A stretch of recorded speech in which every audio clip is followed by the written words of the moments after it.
বাণী অর্চনা ও নানা আয়োজনের মধ্য দিয়ে চলছে বিদ্যা, বাণী ও সুরের দেবী সরস্বতীর আরাধনা।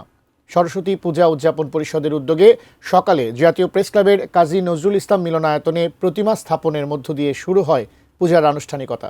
এদিন ধর্মীয় ভাবগাম্ভীর্য আর উৎসবমুখর পরিবেশে রাজধানীর আফতাবনগরে ইস্ট ওয়েস্ট ইউনিভার্সিটি পূজা কমিটির উদ্যোগে পূজার আনুষ্ঠানিকতা শুরু হয়। আয়োজকরা জানান, অক্ষরকে অর্থবহ করা এবং সুরে প্রাণ সঞ্চারকারী বিদ্যার দেবীর চরণে ভক্তি নিবেদনের মাধ্যমে শিক্ষার্থীদের জ্ঞান চর্চা আর সাংস্কৃতিক চেতনা জাগ্রত করাই এই আয়োজনের মূল উদ্দেশ্য।